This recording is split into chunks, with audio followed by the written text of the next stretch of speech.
Can you first say your name and your job, who you work for? I'm Nieves Sanchez. I'm a researcher of the Spanish Geological Survey, and I'm working as a volcanologist in this crisis, in this volcanic crisis. You said you work for the Spanish Volcanological Survey? No, Spanish Geological Survey. Geological Survey, IGME. Well, it depends on the translation of the name, because some people use the Spanish Geological Survey, and another one says the Institute of Geological Mining Institute. I'm not sure of the translation, but it's more or less the Spanish Geological Survey. Okay, pero para entendernos, eres del IGME. Sí. Okay. Yes. Okay, perfect. Okay, and what is the role of IGME in this volcanic emergency? We are working in the emergency as a making an assessment for the authorities managing the crisis.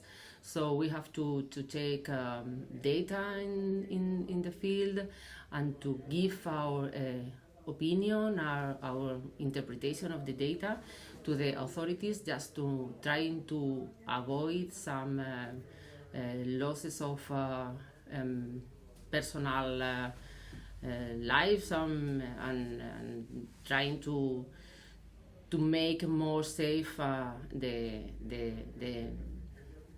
environment for people living in La Palma. And what's been extraordinary about this eruption is that you've been able so far, touch wood, to do that successfully, yes? Yes, for the time being, at least there is, we are really satisfied because there are no people injured or dead, and I think it's important. There are a lot of damage on the land and houses, industries, and many companies, many people affected, but there is no people injured or dead, and I think it's the most important thing up to this moment. And I would just like to take this opportunity to say everybody we've spoken to agrees with that in terms of the management of the immediate emergency, keeping people safe, predicting which way the lavas are going, it's been an amazing job, because here we are a few kilometers from the volcano, and people are able to carry on their lives pretty much as normal. No? Yeah. I think it's the most important thing, and I think that people has realized that. So we noticed that the people knows that, and they are thankful. They are giving us thanks for that. So I think it's important. It's the most important thing. So tell us specifically the work that you do out in the field. Well, we are a group of people, different people in shifts of mainly between 10 and 15 days. So the people make different jobs in the field. There are a group of people taking samples of ash, and other people are taking samples of lava. With these samples, we make some analysis to know the composition, and with the composition, we are able to understand the origin of the magma, the place in the crust, in the earth crust, where the magma has been formed before erupting in the surface. And this gives us information about the way of in the lava is erupting on the surface. If it is more explosive or more effusive, the lava. So it is important because the behavior of the eruption affect the people and the land. Excellent. And the first job always has to be keeping people safe. Yes, because at the end, the first thing is people, the second thing is land or houses, but the first one is the people. The people, and in the second place maybe the animals and the land, but main thing is people. Just keep people safe. So the first thing was to try to know where the eruption was going to open on the surface and on the Earth's surface, and the second one is just to take people out of this area. So I think this was a success because nobody was injured. The problem is that many people has lost their houses and maybe many times the future, because the land is also damaged, but the life is is there. So I think this is the main thing. So if we go step by step, some people, we were in a meeting a few days ago in Fuencaliente where people were asking various scientists questions. And one of the questions that came up was, because you guys are members of PEVOLCA, yes? Why did we have an eruption when the traffic light was yellow? Okay, the problem is that the traffic light, the color of the traffic light is established on the PEVOLCA and the plan.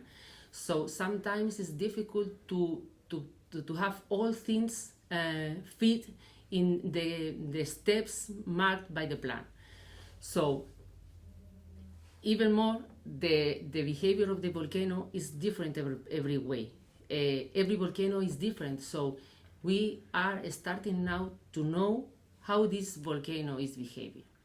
So at the beginning, it was just 5, 6, or 7 days between the first seismic signal and the eruption, so it is not easy to know how it's going to behave. So maybe this is one of the reasons because of the traffic light was in yellow. But so we are learning. We are just starting to know how the volcano is going on. We have now, I don't know if you just 1 month and a half maybe of eruption, and we don't know how long it's going to be erupting. So we have to learn today. Yes, but there was no, I mean, because the scientists inform, but you don't set the color of the traffic light. But there was no pressure from the outside to keep it one color or another color. No. Well, we have to make an assessment and recommendations about the color of the traffic light. So the problem is that the reasons to have the traffic light in one color and in another color is just listed in a paper. So that is a general rule for every volcano.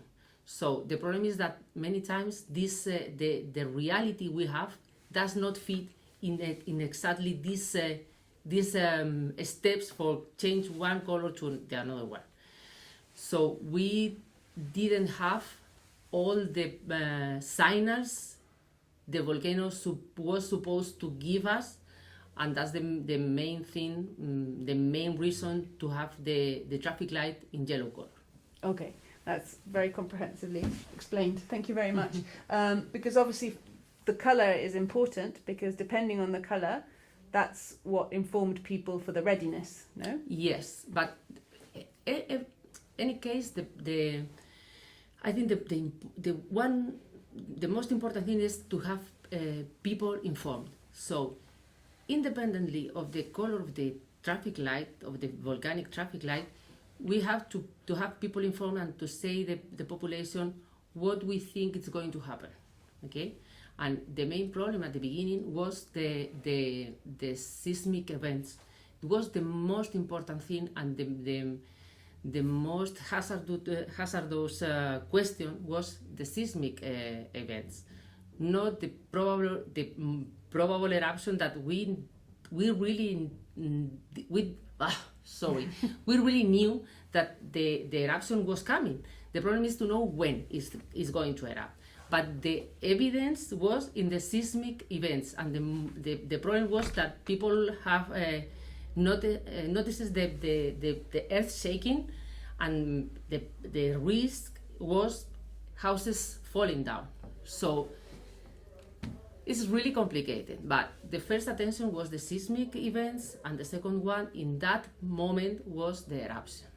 Yes. The reality was that the eruption was really really quick, but we didn't know before.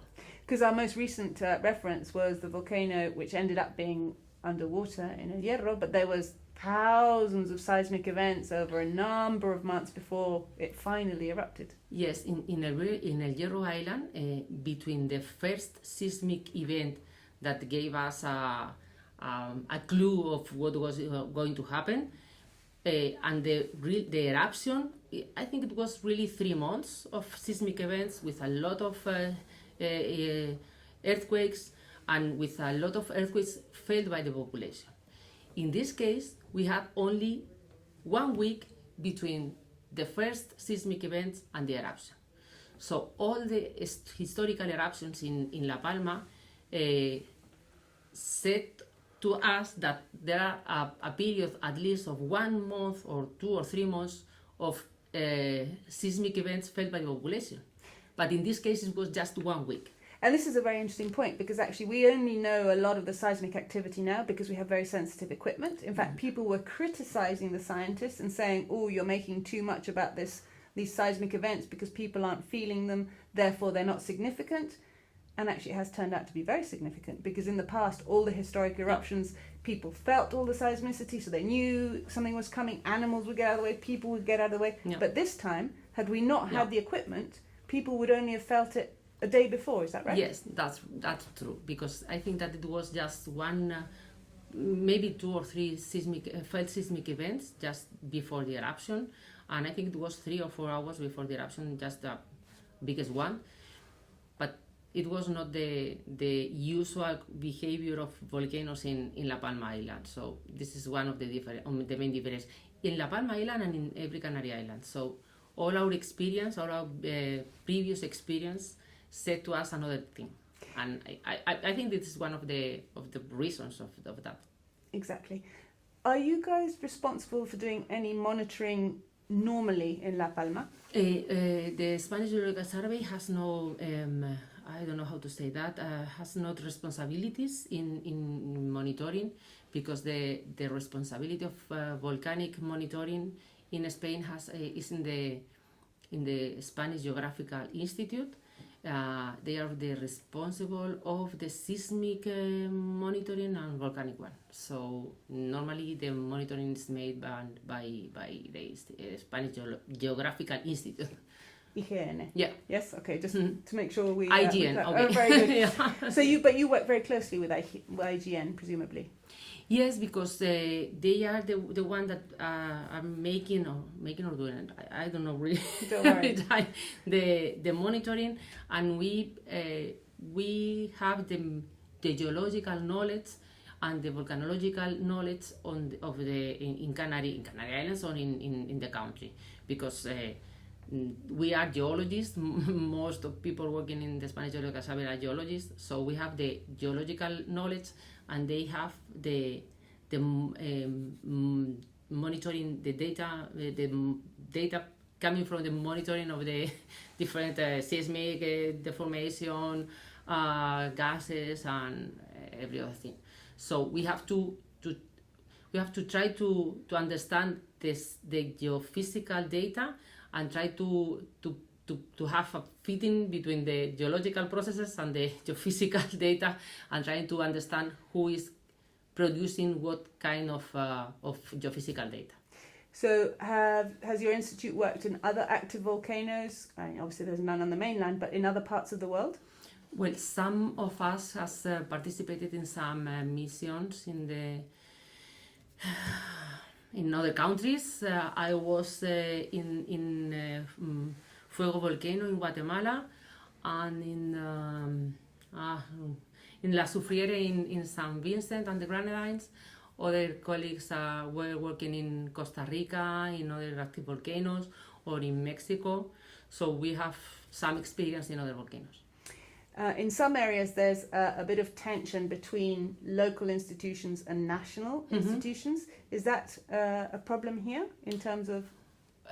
Up to this moment, there has not been any kind of problems really, because we have 4 different levels of administration, from the local one of the national one, and I think the collaboration is really going. It's really operating really well, because there are many people, different people working, but I think one of the reasons is because in the PEVOLCA is clearly stated who has to do what.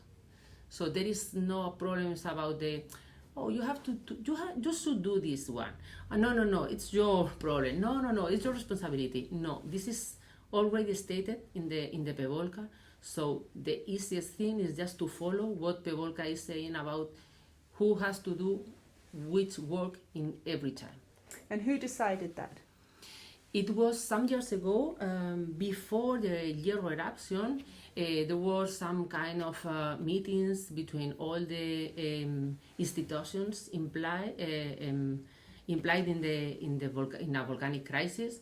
The two Canarian universities, all the researcher institutions working also in Canary Islands or in mainland Spain, and all together elaborated the PVolca. And after the Hierro eruption, this plan was updated with the things we learned from the Hierro eruption. Perfect. So what is the role in PVolca of the local research institutions, universities? What is their role? All the research institutions, independently of if they are at a national level or of a local level, they their main role is just to give an assessment of on the volcanic situation to the authorities. The authority managing the eruption, the crisis depends on the level of the crisis. So, as in the PVolca is stated, who is leading the crisis is just to follow this. But the assessing institutions are always the same. So all the universities and the research institutions and some different agencies at the meteorological one, the IGN. So all of us are implied in the same thing. Any one of us has our main role, and we are supposed to give our opinion depending on knowledge background, you know. So is everybody contributing all of their research to a central pool so that it is all available? We have a daily meeting every morning where all the institutions that has new data about the situation put in common the data, and the rest of the people can discuss or make some questions on some different proposals to do or to any other thing. And every day we make an assessment of the situation of the previous 24 hours, and we make I don't know how to say that in English, recommendation. A recommendation for the next day. So that's the reason why we have a meeting every day, because the volcano is changing every time, every day. Sometimes in the same day. So we have to have the meeting every day, and sometimes 2 times per day. For sure, yeah. for sure. I mean, even us being here, we notice that, and we talk about that when we're driving around. Yeah. So from the beginning, did anybody decide to track specifically? I know your first priority is always going to be the people, and that's as it should be, and keeping people safe, and which way will the lava go to keep people safe, for example. But is there anybody keeping track of the evolution of the cone, of the evolution of the volcano for future study? Yeah, the truth is that all the institutions are making this. The differences that depends on our knowledge. For example, the Spanish, the researchers of the Spanish Geological Survey are in charge of the mapping of the lava flows, the mapping of the extension of the ash, the changes in the morphology of the cone, how are the emission centers are changing, if they are active or not. And we usually make an update every day using the data coming from the drones. That every day in the morning and in the evening we have some flight. Sorry, so, 2 flights every day in the morning and in the evening, and some depending on the urgency of the situation. Maybe we go to make another flight in the middle of the day. It depends. So with this data, the observation in the field and the data coming from satellites, we make an update of the mapping of the lava flows every day. And for example, this is our main role. Other institutions, for example, the Spanish Oceanographic Institute, they are in charge of all the things happening in the sea, you know. So they try to know if the eruption are affecting the water, the ecosystem in the water, the submarine ecosystem, how the lava flow is moving in the water, in the bottom part of the sea. So everyone, depending on their own experience or the background, have one or other work, but all together have all the information we need to try to know how the eruption is going to go on. Exactly. Now, some of the people we have spoken to who are not involved in Volcano but who are here studying the eruption have expressed frustration that perhaps they don't have access to the drone data or to other measurements. Is that information made publicly available for everybody to be able to study? Well, we have to take into account one thing, is that the main thing now is to attend the emergency. So the first thing is that. So the research, the papers, they have to have an excellent research work.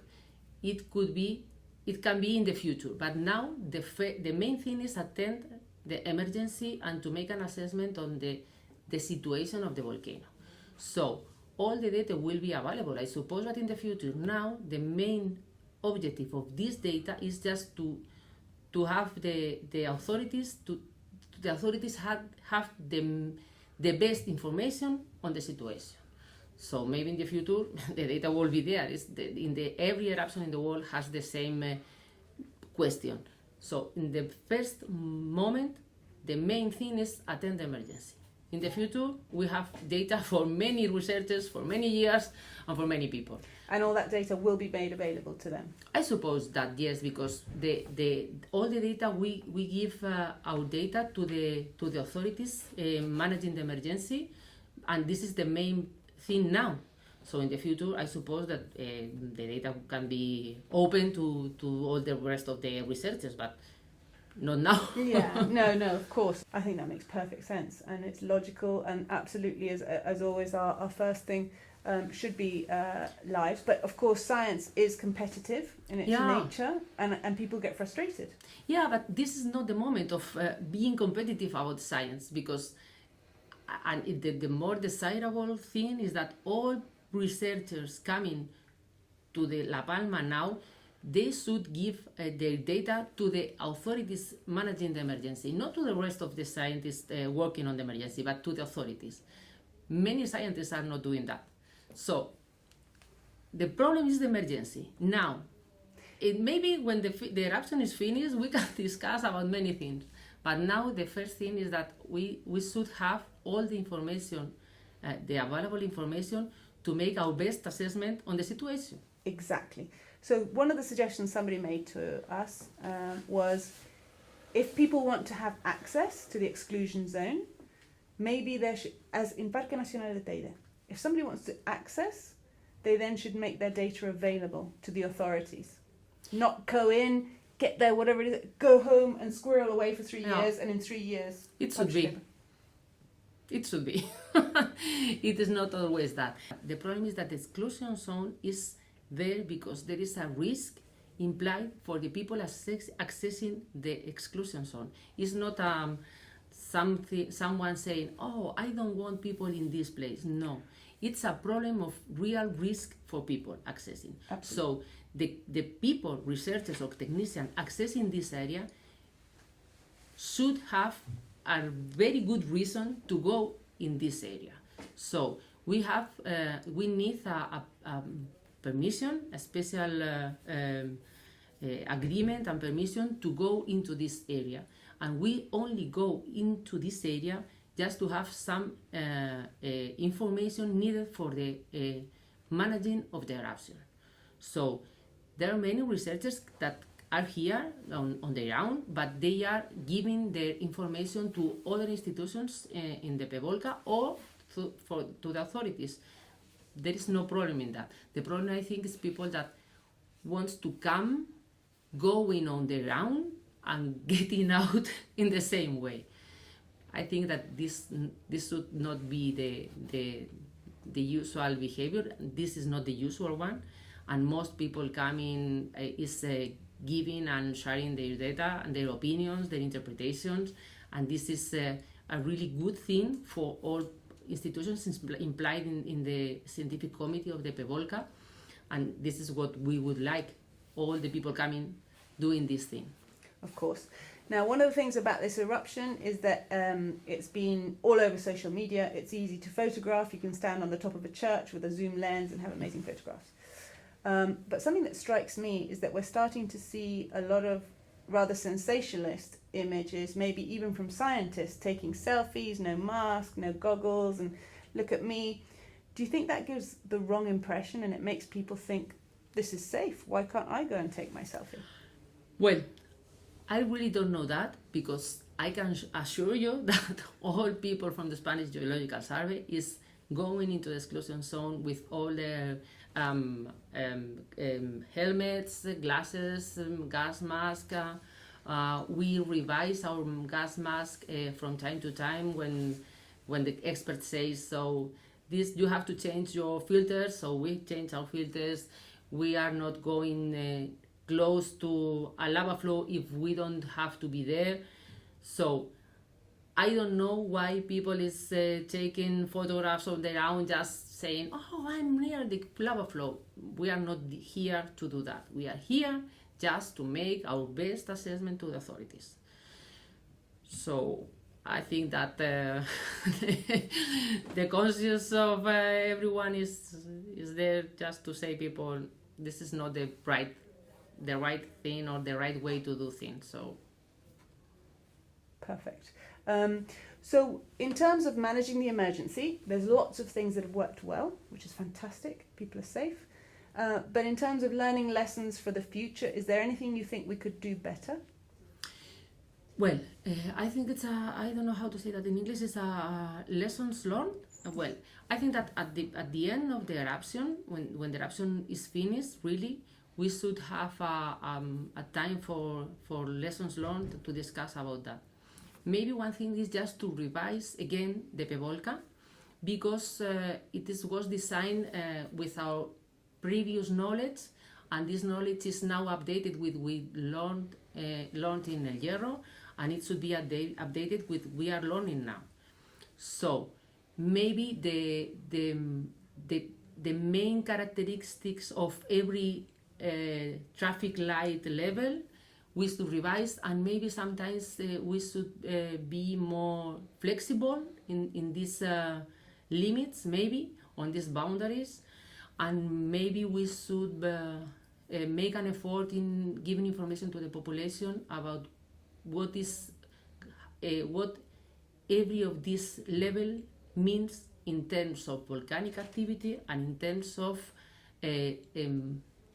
population being safe. So I think these two things should be faced when the eruption is finished. Absolutely. Now, obviously, we're based in Tenerife, and we have had seismic activity in Tenerife. And in the past, people haven't wanted to talk about the possibility of an eruption in Tenerife because it would affect tourism. But I think perhaps we are beyond that. I think we need to say it is a possibility, a real possibility that we could have. Would you say? Do you think it's a possibility that we could have an eruption in Tenerife? Of course. Canary Islands are active volcanic islands. So it is possible to have an eruption in almost every of the Canary Islands. Maybe in La Gomera it's more difficult because we don't have eruptions in the last 3 million years. But all the Canary Islands are active ones. So we had an eruption in El Hierro in 2011. We had an eruption in La Palma in 1971. We had another one in 1949. In Tenerife, the last eruption was just 100 years ago. So it's I wouldn't say a normal one, but it's the most probable thing. We are going to have an eruption in Tenerife, in El Hierro, or in La Palma as this one. We will have one. We don't know when, and we don't know now in which place exactly in Tenerife.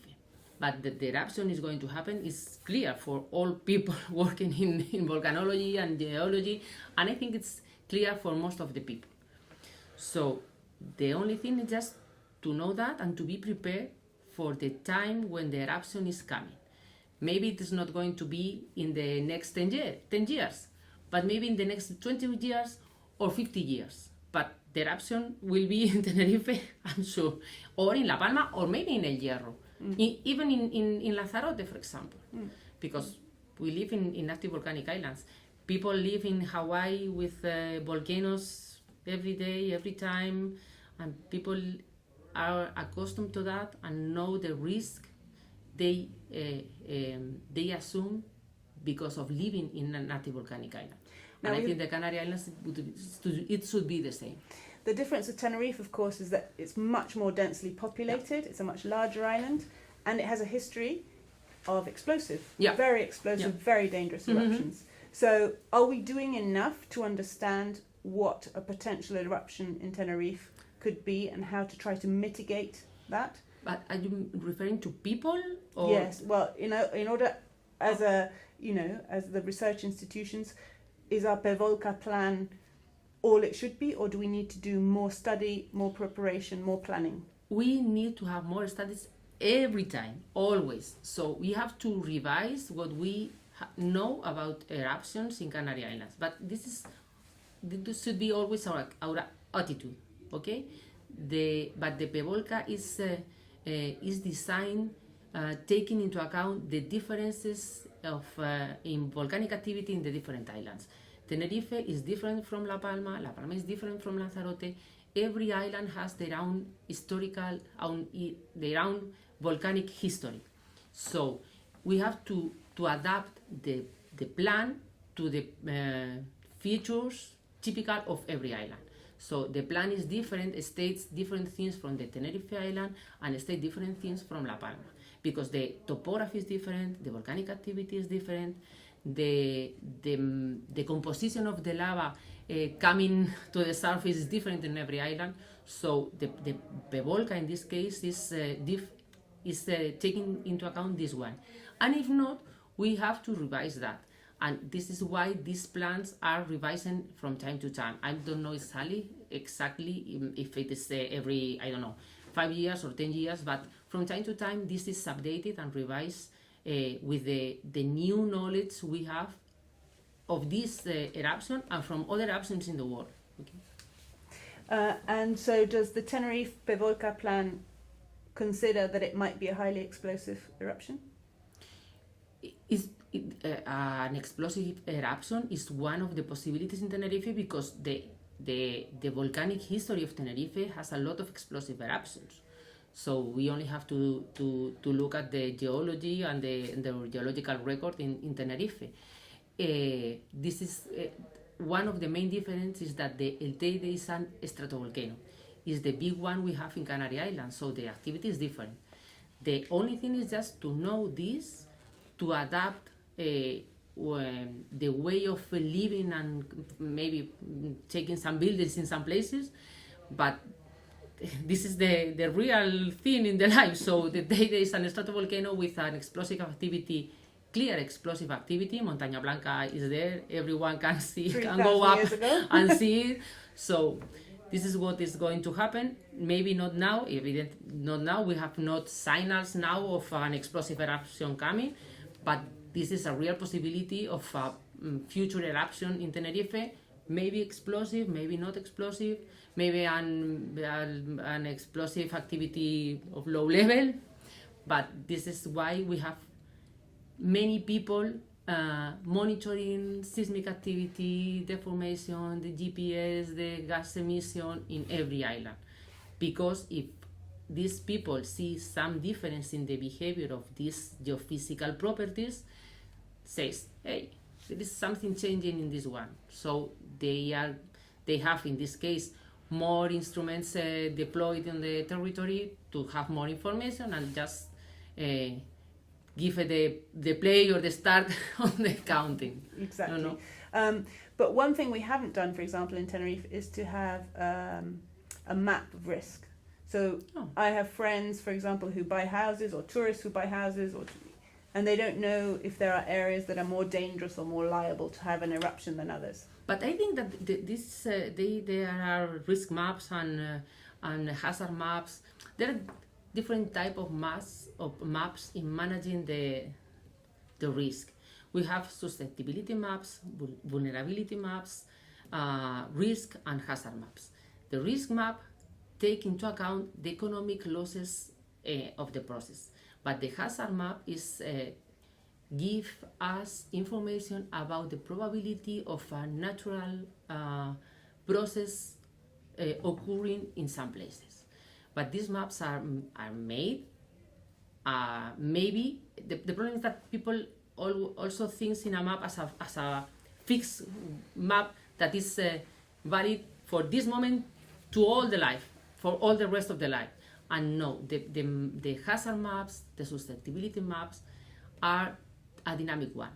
So we should update these maps from time to time with new data, maybe with information about buildings in the territory, with, I don't know,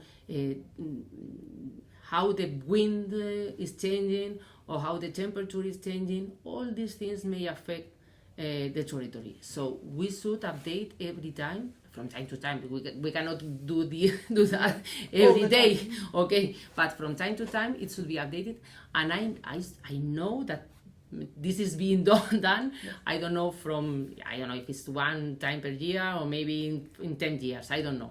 Do you think there should be a requirement, though, for example, if somebody wants to build a house, that there should be assessment of that risk made?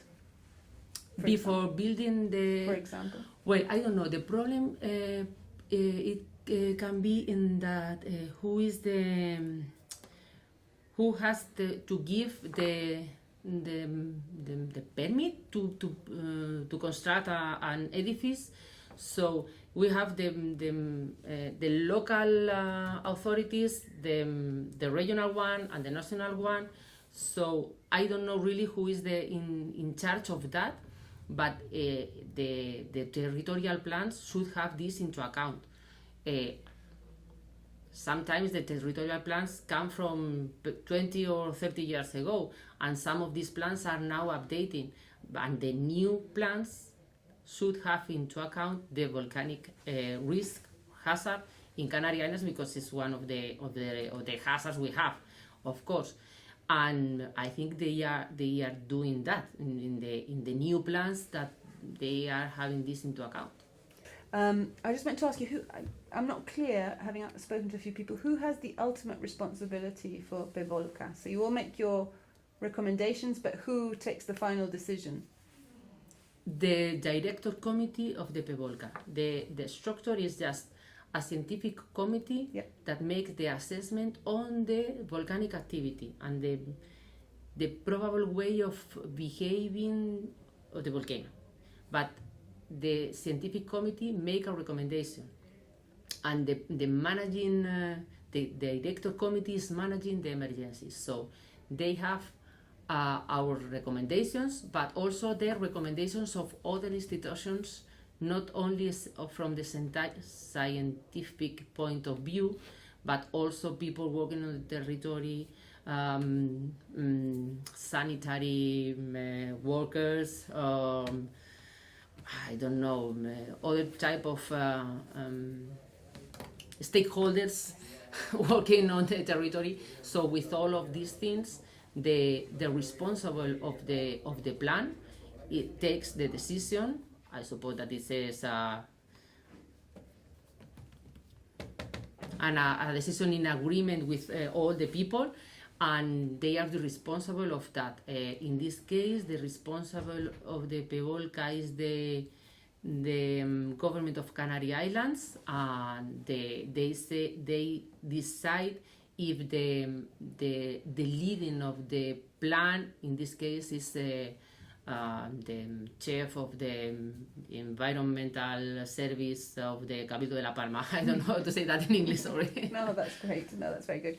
Okay, so that's clear. And there's no tension between all that. You know, if you have a meeting every single day that's taking 2 hours, 2.5 hours, is that taking a lot of time out of the day that perhaps you could be doing other things in this emergency? But of course, if we have 2 or 3 hours every day on this, we don't have this time to do other things. But this is necessary to have every day this meeting, because if not, we are not aware really of all the different data all the institutions have. And we need time to discuss from a scientific point of view, because a volcano is not an exact science. It not says 2 + 2 it's 4. So we have to discuss that from our different points of view to try to reach an agreement on what we think the volcano is going to do tomorrow and the next days. And is that something you always agree on in the scientific community? Are you always in agreement? We have to reach an agreement. So as a scientist, we have different opinions, different ways of interpreting the different data, but we need to reach an agreement, the minimum one, but an agreement. And this is what we are doing every day in these meetings. That's what sometimes the meeting takes 3 hours, and other times the meeting just 1 hour. But we have the scientific meeting in the early morning, and after that, it is the meeting of the director committee with the assessment we done and the first part of the morning. Perfect. And then you have all the media requests. That must take up a lot of time. Yeah. How do you cope with all of that? Oh, it's difficult, really, because I do understand really that it's a point of interest, and we have to make an effort to try to say to the population and to transmit what we know about the volcanic activity, and trying to have people understanding what is happening. But if I give 10 interviews in a day, I cannot do any other thing. It's impossible. So I have to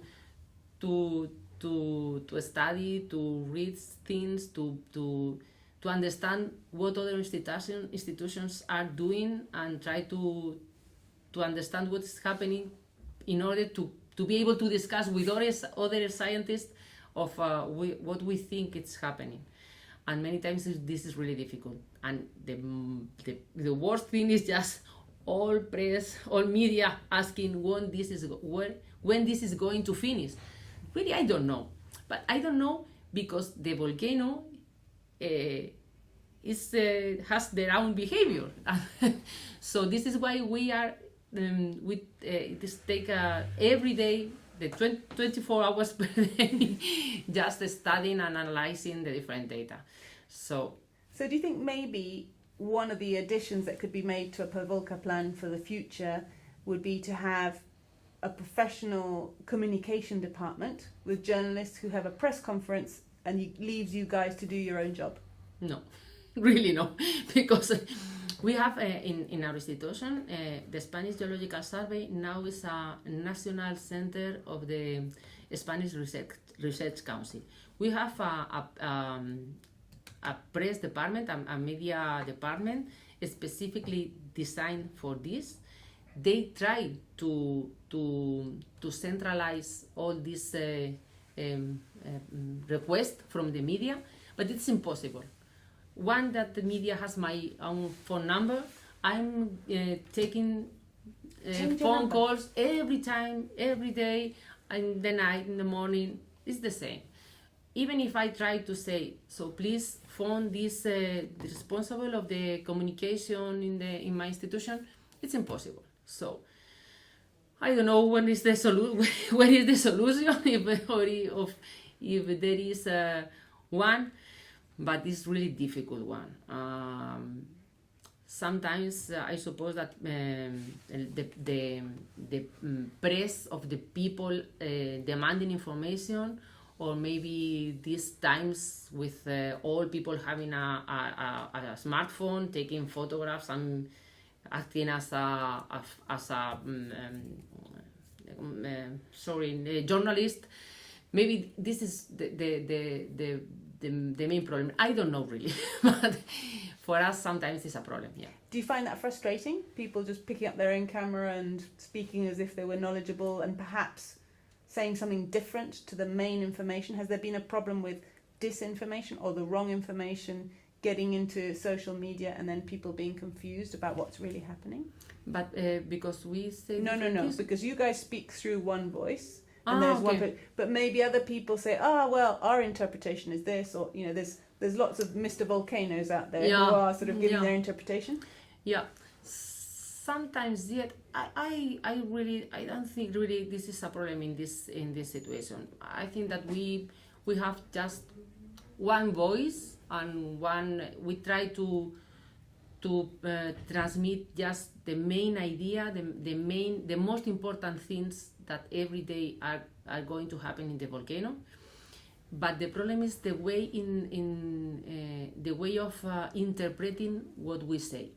I suppose that many times it could be a problem of that we are not able to explain well what we think, or to explain in a way that people are able to understand, maybe. But many other times the quickest way of doing that is just to take this I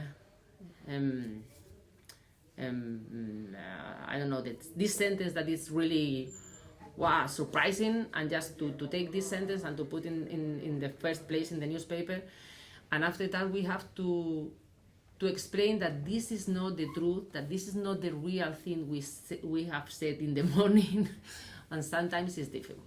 Yeah. But that comes down to education. We need to, particularly locally, I think, inform people more about. Yeah, one of our main job of the Spanish Geological Survey in this crisis is to try to explain as easy as possible to the population how the volcano is acting. So all people coming from the Spanish Geological Survey are giving interviews every day in different medias, radio, TVs, written press. Okay, so we try to do that sometimes. Even though I have one of my colleagues of the Spanish Geological Survey one day gave 46 interviews, just one day. I said, maybe it was just 2 minutes, 5 minutes, but it's just one after the other. It is impossible. And the most probable thing is that you say something wrong just because you are tired. So, well, it's really difficult. Maybe we have made some wrong thing in that same place, but sometimes it's different to say no, and many media don't understand that sometimes we cannot say yes and that we have to say no. Well, we try. That's very nice. Thank you. I've been listening to the kind of overview of the whole conversation, and is it my understanding that Pavolka basically is a plan that's put together and activated when a volcano, when an eruption happens, and then someone chooses, and in this instance, the president, the Canary Islands choose a directive, someone over it to manage it, but it doesn't exist other than when there's an eruption. So why isn't there? Yes, the Pavolka is only activated when there's an eruption. When there are some data that says that something can be happening.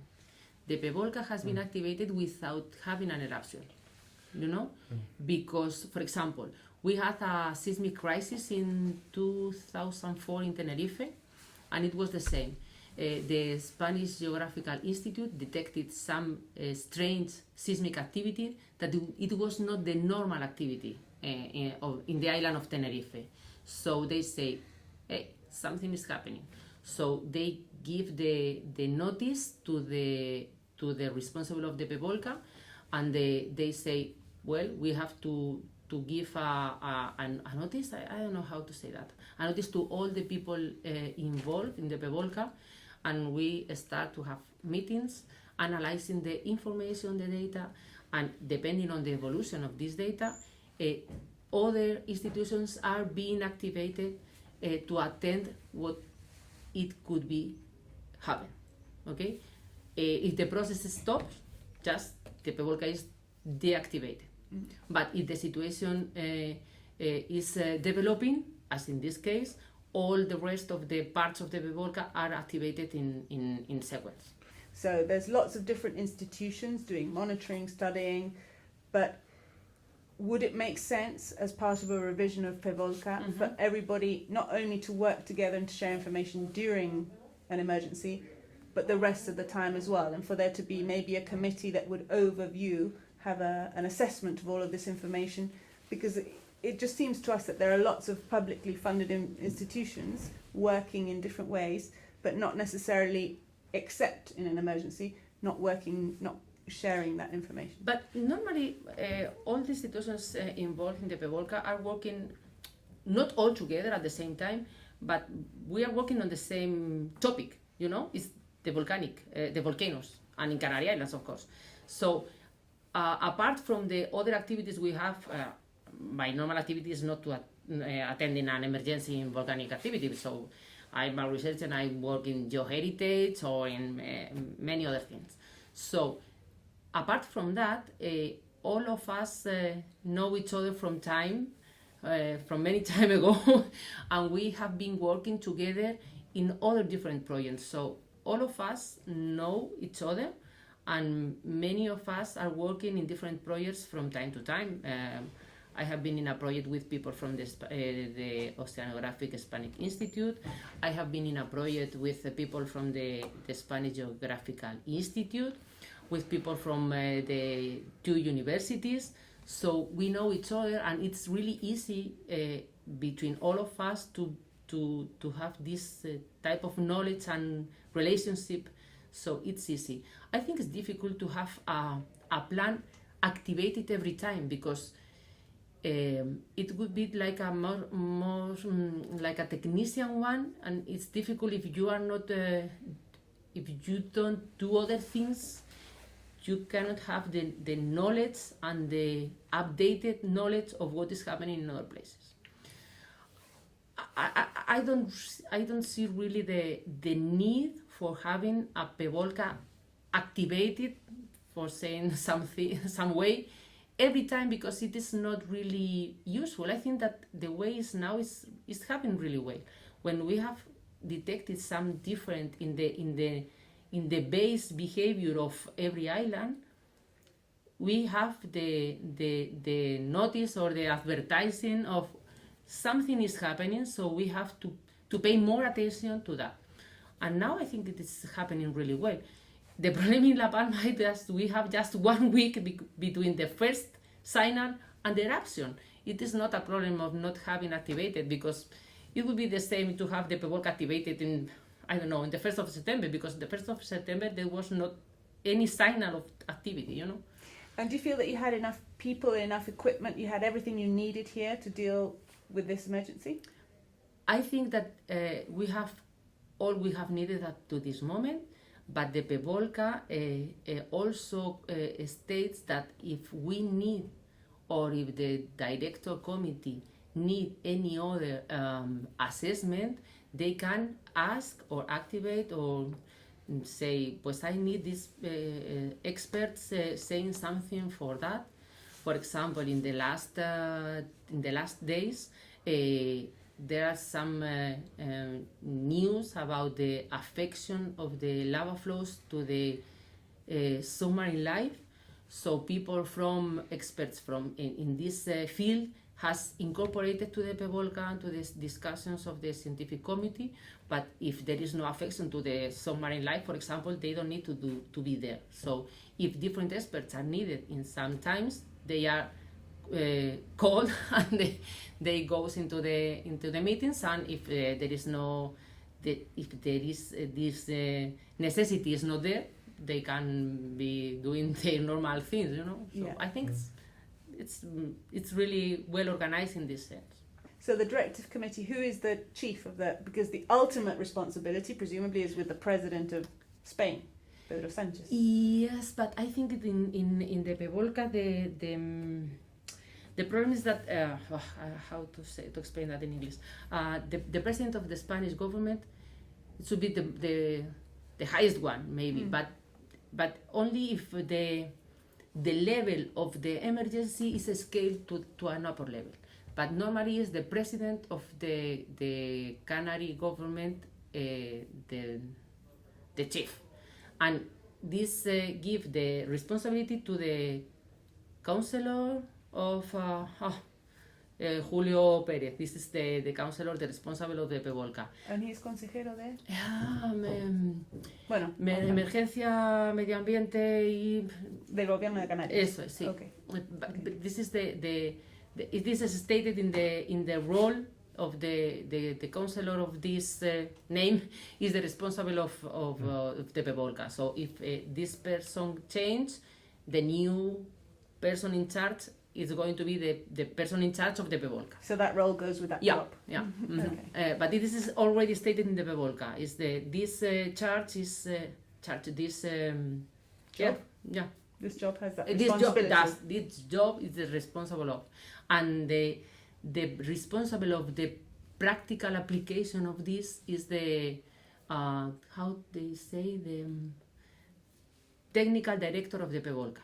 That is the person who is every day having the information coming from the scientific committee, coming from the emergency interveners in the field, the Guardia Civil, police, different police state people, I don't know, every other people intervening in the emergency give their news to the technical director. I just want to say a very quick, finally, the emergency services have done a fantastic job in this emergency, haven't they? And often at danger to their security, sometimes they have to get very close. Would you like to maybe say a few words about the job that they have been doing, the emergency services here in La Palma in this eruption? The people working for the emergency services and also the volunteers. There are many people doing a lot of work for other people, just taking care of animals, of people, of properties, giving meals to all the people intervening in the emergency, to all the emergency people. So police, firefighters, I don't know, all these people are working 24 hours, 7 days from the very beginning, and they were here. People from other islands coming to La Palma, from Gran Canaria, from Tenerife, from every place. Volunteers from other islands, people giving their own time, and they're giving just not money, but I don't know, clothes or whatever. And I think that all these people has made that the disaster is not so big as we could have thought before. I know that for people that has lost everything, is really a big disaster. But I mean, if you feel that there is someone giving their support, I think it's different. And there are many people working, and they are still working, and I know that will be working in the future. So I think that they deserve a big thank, and because for us, even as a scientist working on the crisis, we have noticed all this support from people in the street and from people working for the emergency. So what would you say to the people now? I know they're maybe tired, they've lived with this volcano for a long time, but what are the key things they have to do to keep themselves safe? The first thing is just to follow what authorities are saying. Please don't pay attention to some people saying some things in Facebook or in WhatsApp. Please, the only really real information comes from authorities, because the authorities have really all the information they can have in that moment. So if authorities say you have to leave your house to go to a safer place, please do that, because it is not easy for any people say that you have to give up your house, but you have to do that. So the most important thing is life, and the life of from everyone and the family. So the most important thing is just to follow the recommendations of official sources. Nothing appearing in Facebook or some kind of, I don't know in English how to say bulo, running from Hoax. WhatsApp, Hoax. In WhatsApp. Has that been a problem in this eruption? Misinformation? In the last days, I think that when the eruption is having just some time, after a month or whatever, people are getting tired, and some other people are getting bored, and I don't know. Some people have fun with giving some hoax. And this kind of things can make a lot of damage from people. There are 2 or 3 kind of this hoax. People was thinking that all the island has to be evacuated when never in this crisis nobody has said that. But in some newspaper they say that all the island had to be evacuated, and people was really worried because they thought that all the island was going to be destroyed, and this is not good for anyone. But it's just to follow what authorities are saying, because they are the only one that have the real information and all the information together. And you have the best interests of the people. Yeah, of course, because can you imagine the responsibility for us if someone is injured because we haven't had our job well done? So we are trying just this one that people is safe. But one of the most important things, of course, is the safe of people starting in everyone. So just to follow the recommendations, the official ones, and try to understand that the volcano is not a precise science, and we have just to have patience. It's difficult, but the only thing we can do, and with a lava flow, is just to get out of the way of the lava flow and wait. The lava flow goes to the end, just to wait that the volcano is finished. And after that, we have to start to think in the future, in the reconstruction, but we have just to wait. The volcano is finishing. Yes. Is there anybody making plans for reconstruction? No, but as the eruption is has just now a month and a half, many people are starting to think that the reconstruction. But the problem is that the volcano has to finish the destruction before we can think in reconstruct. And how will we know for sure that the emergency is over? Because we have had fissure eruptions before in the Canary Islands, and one will stop, but then maybe a few kilometers along the way, a few days, weeks or months later, another one. But our advantage now is that we have a very good network, a monitoring network. So when we see that the gas emission is coming down during a time, I don't know exactly how many times, but if we can see a constant tendency in the gas emission, a constant tendency in the activity of the seismic activity, if we can see that the deformation is coming down from a time when we have all this information, we can start to think that the eruption is finishing. But we need to have all this information together. It is not enough that we have just one day without seismic activity, that we have some hours without the volcano emitting some pyroclast of lava flows, or because one station have a less deformation than the day before. We have to wait until the moment when all these geophysical properties says the same thing, and now this is not that much. There was a big story in the news about 4 dogs that got trapped. Okay. And then so the company from the peninsula came because they wanted to take them out with drones.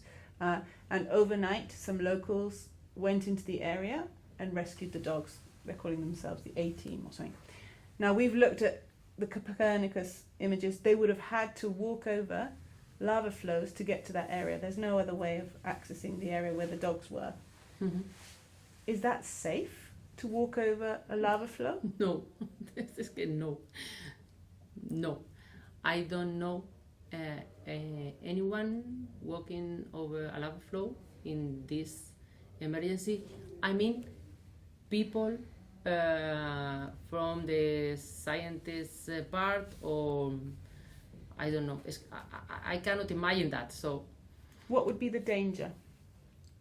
the problem with the lava flow is that you can think that the surface is cold enough, but in the bottom part the lava flow can be still flowing, and if it is not flowing, it can be really hot, and you can put your feet on the surface of the lava flow, and you can go into the lava flow.